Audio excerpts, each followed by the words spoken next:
G'day everybody, it's Josh Colback here for Thirsty Affiliates, the WordPress plugin that helps affiliate marketers get more organized and make more money. So today I wanted to film a quick video for you all about niche selection and also what to provide your niche. After you've selected a niche, what should you actually provide them with?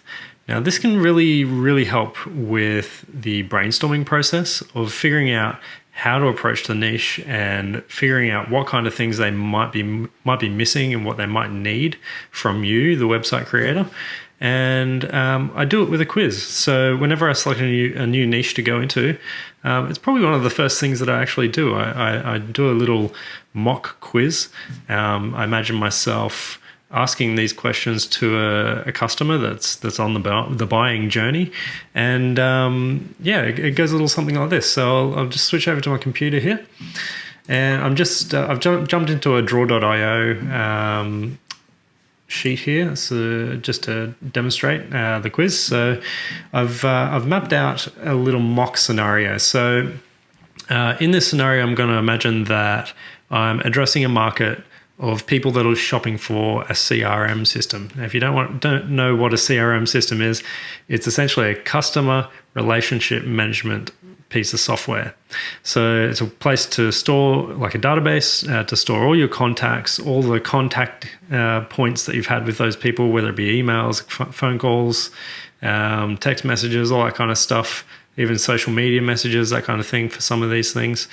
And they all kind of function similarly, so it's a good way to a good candidate for comparison posts and stuff like that. There's a lot of different CRMs out there. It also differs a lot depending on the kind of niche you're going into. So you might do CRMs for real estate agents, or you might do CRMs for fish salesman or something like that. It really does differ a lot depending on the kind of company. So you could even niche this down even further. But today I'm just going to go through this mock scenario with just somebody that's shopping for a general CRM.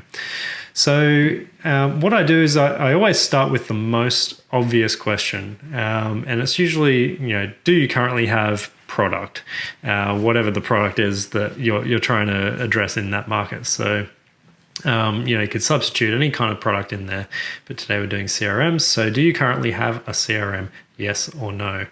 Now, what I'm looking to get out of this quiz is for each time I hit a bit of a dead end, I'm going to be at a point where I don't need to ask any more questions anymore, because I'm able to give them something that's going to benefit them. So that'll be like a PDF guide or something they need to opt in for, a video course, an email course, paid product. You can do a product recommendation there, like an affiliate product recommendation there. You can point them to posts. I find guides and posts and comparisons and stuff like that are really good things to point people to, because you're not actually directly recommending a product. You're letting them still do the education of themselves and identify themselves which product they need, but you're simply making the suggestions. So in this situation, do you currently have a CRM? No. And I'm going to send them to a comparison of the best CRMs for people who've never had one before. So if you've never had a CRM system before, there's going to be a bunch of things that you really want to know, like what kind of CRMs there are, how many people you can store in them, what kind of base features and stuff they have, and things that I should be looking for if I'm shopping for a CRM, and those kind of things. So having comparison posts for people that have never had one before seems to be a really good move here if they answer no to this question. So the second step here, so if we want to go to the yes, to me the next logical question would be, are you wanting to switch? So are you in the market for a new CRM system? Like maybe you're on my site because you hate your current CRM system and you're looking for something more. So if you're not looking to switch, that would be kind of weird that they're not on the site, that they're on your site. But anyway, if they're just looking around and browsing, they might answer no to that. And at that point, what I'd probably do is give them a list of the latest features in some other modern CRMs and ask them the question, does your CRM have these? Maybe you should think about switching. this is a good lead into sort of getting them to self-assess whether they're wanting that product at all. Now, the third question here, so for me, the next logical progression of that would be, how many contacts do you have in your current CRM?